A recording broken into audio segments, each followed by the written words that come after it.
Refreia-te, rainha, e faz cessar esse ímpeto. Medita no que intentas.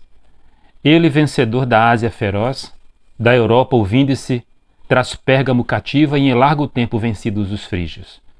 Ora, te empenhas em atacar com ardil e engano, quem com feroz espada Aquiles não feriu, embora em fúria a mão tenha armado insolente, nem Ájax, mais bravo louco a impor-lhe a morte, nem aos Dânaos e a guerra e só o entrave, Heitor, nem de pares, o dardo certo e o negro Menon, nem o chanto, que os corpos e armas amontoam, e o cimoente de águas rubras da matança, nem Cicno, raça nívea do equóreo deus, nem a falange trácia, com rezo belígero, nem a armada de Pelta a machado, a amazona com a aljava pintada, a ele que retorna vais imolar, manchando o altar com ímpia morte? A Grécia vencedora há de sofrer tal efeito? Imagina os cavalos e as armas e o exurto mar de naus e o solo inundado de sangue, toda a sina da casa Dardânia cativa, lançada sobre os Dânaos. Tolhe afetos cruéis, pacifica tua mente em favor de ti mesma. Agamemnon, Sêneca.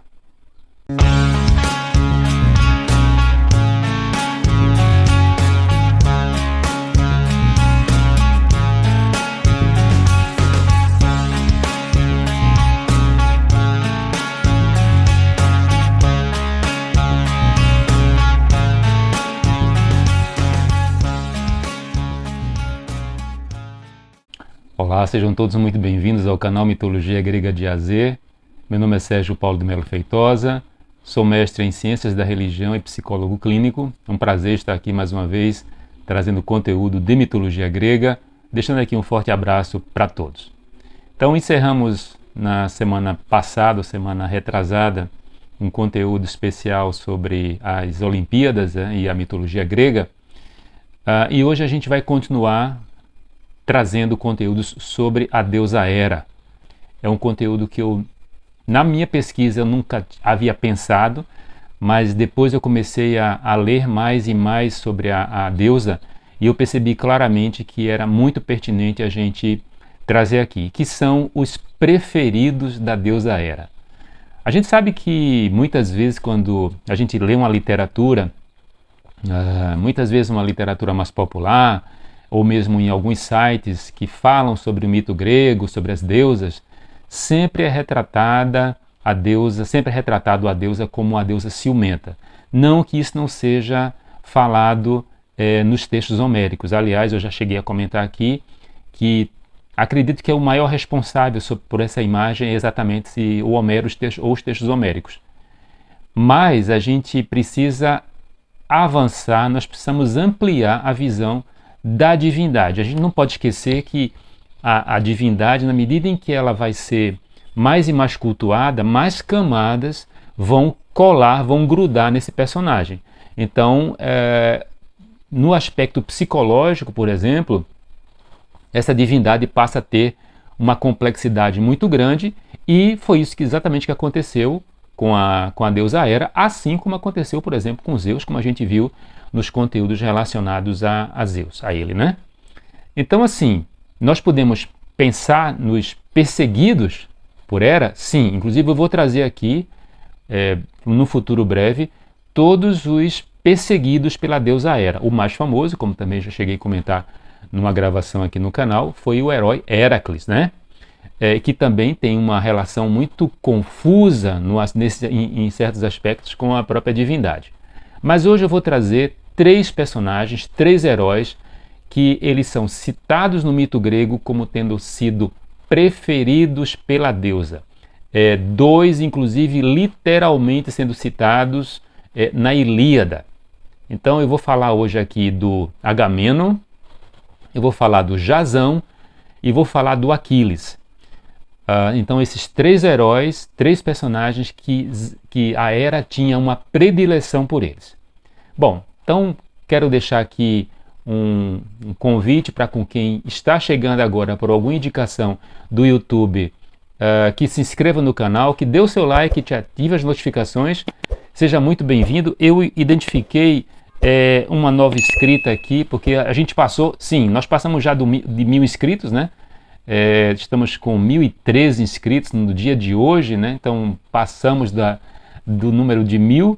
E eu quero deixar aqui um abraço para a Ariane Sodré Santos. Eu cheguei a identificar outros inscritos, mas confesso que fui procurar e a tela de atualização do YouTube não me deixou pesquisar mais. E quando eu encontrar, com certeza eu vou trazer aqui o nome da pessoa, tá? Me desculpe aqui, tem um cachorrinho lá na frente que deu uma latida agora, atrapalhou a gravação. Então vamos lá, eu vou fazer aqui uma reação, uma leitura da Ilíada. Então eu tenho essa edição aqui, tenho mais essa edição da Martin Claret aqui, e há uma outra edição que eu tenho da Príncipes, que está ali em cima. Já cheguei a fazer essa leitura aqui no canal, mas eu vou tornar a voltar para essa leitura porque ela é bem significativa e ilustra exatamente aquilo que a gente vai começar a debater agora, a apresentar. Ela está no canto primeiro, né, da Ilíada, e o poeta diz o seguinte: enquanto no coração e no espírito assim refletia, e a grande espada de bronze arrancava, do céu baixou Prestes, Palas Atena, mandada por Hera, de braços muito alvos, que a ambos prezava e cuidava dos dois de maneira indistinta. Por trás de Aquiles, postando-se, os louros cabelos lhe agarra, a ele visível somente, nenhum dos presentes o via. Cheio de espanto, o Pelida virou-se, porém pelo brilho que se expande dos olhos, a Atena era chamada de a deusa dos olhos glaucos, né? A de olhos glauco, Atena, lhe disse o seguinte em resposta: para acalmar-te o furor tão somente, vindo ao alto Olimpo, caso me atendas, enviada por Hera, de braços muito alvos, que por igual a ambos preza e dos dois cuidadosa se ocupa. Vamos, refreia tua cólera, deixa em repouso essa espada. Canto primeiro, Ilíada. No texto aqui da tradução de Manuel Odorico Mendes, que ela é mais antiga, né? E ela é mais rebuscada, o poeta diz o seguinte: já meia espada cogitar sacava, eis da alva Juno que os escuda e preza, por ordem Palas desce e aos mais invisa. Atrás o aferra pela flava coma, volta-se a ele espantado e a reconhece pelo medonho olhar, e sem demora: aqui vens, ó do egífero progênie, a assistir aos convícios de Agamenon? Pois tu declaro e conta já fazê-lo, tem de acabar a vida esse orgulhoso.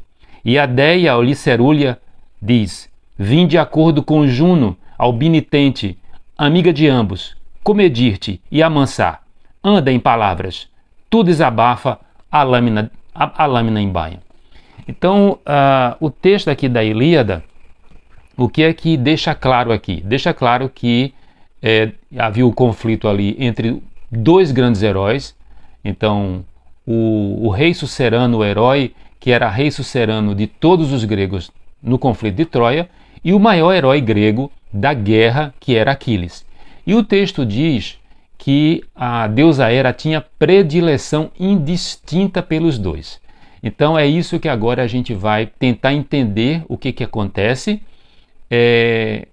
ou pelo menos refletir, ou citar, ou comentar, porque não dá pura e simplesmente para passar por cima, né?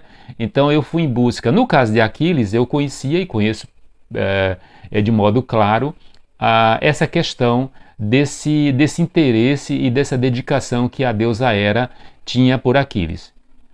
No caso de Agamenon fica mais complexo, e aí eu acabei tendo que me debruçar sobre textos para poder entender e encontrar qual a motivação que a deusa tinha por ele, né? Que os poetas falavam que ela tinha por ele. E no caso de Jasão, eu vou fazer essa intermediação. Então eu vou comentar agora sobre Agamenon, eu vou falar depois sobre o Jasão e agora e por último sobre o Aquiles. Bem, todos os textos antigos, eles citam que os centros principais de culto à deusa Hera era na região da Argólida. Haviam inclusive duas cidades que possuíam os cultos mais intensos da deusa. Uma, obviamente, Argos, e a outra era Micenas, tá? Só que tem aí uma questão, um problema, né? Então a gente vai encontrar, por exemplo, na região de Argos, que significa, inclusive, etimologicamente, terra brilhante, né? Vários heróis que a gente poderia dizer que poderiam estar relacionados ao mito de Hera, só que possivelmente, se por acaso eles tiveram algum tipo de importância na questão da deusa, se perdeu. No caso desses heróis que são direcionados, que são localizados na região da Argólida, nós temos Épafo, que é filho de Zeus e Io. Nós temos o Agenor e Belo, que são gêmeos, e uma coisa que eu vou trazer aqui futuramente vai ser o conflito entre gêmeos, que é muito comum na mitologia. O Dânao, o Egito, o Linceu, o Náuplio, né? Esse Náuplio aqui, possivelmente citado, ele é o herói que é a primeira pessoa que constrói um barco na mitologia grega. Ele não é o Noé, né, da mitologia judaica, mas o Náuplio é o criador do primeiro navio, que é o Argos. Nós temos o Acrísio e Preto, que é um outro grupo, são outros gêmeos que entram em conflito. Nós temos um herói super importante, que é um herói primitivo, um herói antigo, que é o Perseu. E nós temos também um descendente do Perseu, que é o Héracles. E só que a gente não vai encontrar nenhum tipo de correlação. No caso do Héracles, a gente sabe que Héracles é o grande perseguido pela deusa Hera. Mas a gente não vai encontrar dentro do mito, em relação a esses heróis, qualquer tipo de, com exceção, obviamente, de Héracles, qualquer tipo de dedicação dos seus mitos com a deusa, tá? Num ramo mais afastado, um ramo mais lateral desses heróis da Argólida, nós temos um personagem que é o Pélops. O Pélops, ele foi filho de Tântalo, não é? Aquele que acabou matando exatamente ele para perceber se os deuses tinham conhecimento de que aquilo ali era carne humana, e ele mata Pélops, ele serve Pélops em banquete, né? E os deuses descobrem, Tântalo vai ser condenado a fome e sede eternos. Pélops ele é restituído à vida, né? Então ele é remontado, e ele vai casar com uma princesa chamada Hipodâmia. Então, só que uma coisa que é muito interessante é que no caso de Pélops, pelo comportamento do pai, ele já carregava uma mancha, porque inclusive ele chegava a roubar o néctar e a ambrosia dos deuses, porque o pai pedia para ele fazer isso, né? Então ele já está sendo marcado por uma coisa que nós observamos no mito e no próprio estudo mitológico, que é a amártia, a mancha, né? Que poderia se chamar de pecado, né? Os gregos antigos, eles não tinham a noção do pecado como nós temos dentro da nossa tradição judaico-cristã. Mas havia mancha, e esse comportamento de Pélops, que já instigado pelo seu pai, ele vai perdurar por sua vida. Ele vai casar com a Hipodâmia, inclusive usando de um artifício capcioso, mostrando a perfídia de que ele era capaz. A Hipodâmia, ela era uma princesa muito bonita e ela tinha um pai chamado Enômao. Tinha muitos concorrentes assim de quererem casar com a princesa. E o que é que Enômao propunha? Enômao propunha uma corrida de bigas, e se ele vencesse, se o pretendente vencesse, obviamente casaria com a filha dele. Se ele vencesse, ele mataria o pretendente, né? O futuro genro, né? O ex-futuro genro. E ele tinha animais. O Enômao era filho de Poseidon, então Poseidon, como deus cavalo, deu a ele de presente cavalos especiais. Então ele sempre vencia a corrida, né? Sempre vencia. E Pélops foi um dos pretendentes em relação à mão de Hipodâmia. Ele chega para o cocheiro de Enômao e ele faz uma proposta de que o cocheiro ele tire o pino de uma das rodas do carro do sogro, para com que no momento da corrida o carro se desmontasse e ele vencesse. Com a troca seguinte, que a primeira noite de relacionamento seria do cocheiro. E o cocheiro não pensou duas vezes. Chegou lá, no momento em que ninguém estava observando, ele tirou o pino do carro do rei, e o rei acabou, obviamente, se estatelando nas pedras e tudo mais e tal, e Pélops venceu a corrida, né? Consequentemente ganhou essa empreitada nessa corrida e acaba casando com a Hipodâmia. Quando o cocheiro ele chega para requerer aquilo que havia sido prometido, Pélops mata ele, né? Então a coisa já começa, na verdade já continuava ruim, né? E eles vão ser pais. Existem algumas mudanças, algumas alterações em relação a quem vão ser os pais desses dois heróis que eu vou citar agora, tá? Então eles vão ser pai de Atreu e Tiestes, e que são dois irmãos que vão também dar o que falar na mitologia grega. Então, entre esses filhos que Hipodâmia e Pélops têm, né, que tem o Atreu e Tiestes, ele vai ter um filho que é o Plístenes. O Plístenes ele vai ser pai de Agamemnon e Menelau. Ele morreu muito jovem, tá? E antes dele morrer, ele disse que o irmão Atreu iria cuidar dos sobrinhos. E assim aconteceu, né? Então, apesar de Agamemnon e Menelau eles não serem filhos diretos, eles são sobrinhos de Atreu e Tiestes, e é Atreu que vai cuidar deles dois, até a chegada da maioridade de ambos, né? Bem, eu não vou entrar aqui no mérito de mais detalhes em relação ao mito de Agamemnon ou de Menelau, que a gente poderia também pontuar em relação a essa predileção da deusa Hera por eles, porque eu vou colocar, vamos ter vários episódios sobre os heróis gregos, e Agamemnon, obviamente, é um herói. O que é importante que a gente pense, ou que a gente tente entender, onde se sustentaria essa predileção da deusa Hera pelo herói Agamemnon. E algumas suspeitas, algumas sugestões podem surgir a partir daí. Primeiramente, que ele é um herói argivo, né? Ele é um herói de Argos, da região de Argos, e que a deusa possuía um culto super importante e, consequentemente, havia uma espécie de ligação, poderia haver uma ligação entre Agamemnon, o mito de Agamemnon e o mito de Hera. Mas a gente não observa isso, pelo menos até onde se sabe, a gente não consegue identificar o culto do herói Agamemnon ou a recordação do mito de Agamemnon com a sua correlação com a deusa Hera.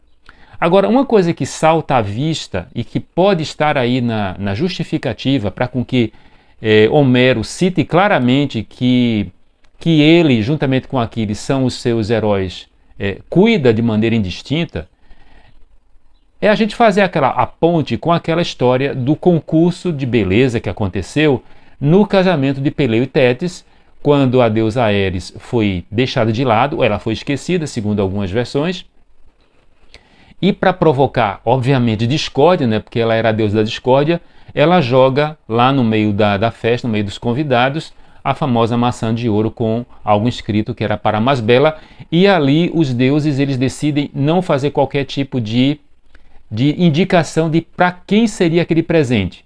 E decidem ali que um mortal iria escolher quem seria a mais bela, levam a situação para Paris, que é um herói troiano. Paris deixa de lado as outras duas deusas, que são três deusas que saem candidatas a esse pomo, essa maçã de ouro, Atena, a deusa Hera e Afrodite, e Paris dá a maçã de ouro para Afrodite. E essa maçã, esse presente, Afrodite oferece a ele o amor da mulher mais bela, que era Helena de Troia, como a gente sabe, e Helena de Troia já era casada com ninguém mais, ninguém menos que Menelau, irmão de Agamemnon. Então, a gente pode dizer que, independente de que a gente veja a deusa Hera como a deusa dos amores legítimos, mediante a situação dessa predileção, Agamemnon está longe de significar um tipo de herói que pudesse ser algum tipo de exemplo. Então, inclusive quando ele casa com a Clitemnestra, né? A Clitemnestra era casada com um rei chamado Tântalo, que é um herói Tântalo. Ele mata Tântalo, ele mata um filho pequeno dela, ela estava amamentando, e ele obriga ela a casar né? Quando ele chega na Guerra de Troia, a própria motivação para com que houvesse o sacrifício de Ifigênia foi porque ele cometeu uma híbris, ele cometeu uma amártia, ele matou uma corça que era um animal de Ártemis, daquela região ali de Aulis, né? E aí, porque os ventos não tinham chegado e o Calcas disse que ele tinha que sacrificar aquilo que fosse mais caro, e naquele momento chega Ifigênia com um séquito de moças para se comunicar com eles, para falar com o pai e tal, e ele não pensou duas vezes, ele manda matar Ifigênia. Quando ele chega em Troia, e naquela região lá e tal, que tem a guerra, né, vai durar 10 anos, ele violenta Cassandra, que era a profetisa, a principal profetisa da cidade de Troia. Ela era filha de Príamo, né, que ele violentou Cassandra dentro de um templo de Atena. Então, assim, o Agamenon, ele não se encontrava de jeito nenhum dentro de um perfil que nós podíamos dizer assim: esse herói é um herói que ele não cai na híbris, ele não cai na mártia. Volto a dizer que, se a gente recorda a história da família, toda a história da família dele, os Atridas, eles são conhecidos no mito por terem provocado grandes crimes, grandes problemas em todo o mito grego. Os Atridas, eles eram famosíssimos. Eu acredito que quando talvez algum deles se aproximasse, ninguém ficava junto, né? Então, Agamenon, ele não se encaixaria nisso, né? Ele se encaixaria pelo fato de, no meu entender, pelo fato dele ser o rei sucerano dos gregos, né? E da região da Argólida, da qual a deusa Hera tinha o seu culto mais efervescente. Eu encontro essa justificativa. Pode ser uma justificativa frágil, mas mediante a questão de que ele era o rei sucerano, ele era o herói que comandava todas as cidades que se deslocaram até as planícies de Troia. E nós não podemos esquecer que o mito relata 99 pretendentes, então eram 99 reinos. Então ele não era um rei sucerano comum. Na mitologia ele era um rei sucerano extremamente poderoso e importante. E aí, por outro lado, Hera tinha um ódio, ela desenvolveu um ódio muito grande pelos troianos, por extensão, porque ela foi preterida no dito concurso de beleza pelo herói Paris, e aí, consequentemente, talvez a gente possa fazer essa equação no sentido de que aí o 2 mais 2 é 4, em que agora ela vai ter essa predileção no sentido mais geral em relação a Agamenon, do que particularmente, por exemplo, por questões mais íntimas, que é como o caso de Aquiles. Bom, eu vou acabar encerrando por aqui. Então a gente já se estendeu e desenvolvemos bastante o tema dessa possível ou dessa predileção e a possibilidade, os motivos em que a deusa Hera tinha sua relação com Agamenon. E no próximo conteúdo eu vou trazer a possibilidade de predileção dela ou as condições de predileção dela pelo Jasão e, por último, a predileção dela pelo herói Aquiles. Então, se você chegou até aqui, isso quer dizer que você gostou do conteúdo. Seja muito bem-vindo ao canal Mitologia Grega de A a Z. Meu nome é Sérgio Paulo de Melo Feitosa, sou mestre em Ciências da Religião e psicólogo clínico. Prazer contar com a sua presença. E se você souber de alguém que gosta desse tipo de conteúdo de mitologia grega, convide a pessoa, diga para ela assistir, será muito bem-vindo. E muito obrigado a todos pela nossa... Passamos da 1000ª contagem, do 1000º inscrito aqui no canal, e o canal tem crescido de modo bem legal, bem satisfatório. Fico muito feliz. Um forte abraço a todos e até o próximo conteúdo, trazendo a predileção da deusa Hera pelo herói Jasão, que inclusive um inscrito aqui fez essa pergunta, e aí eu vou acabar contemplando essa dúvida dele. Um abraço e até breve.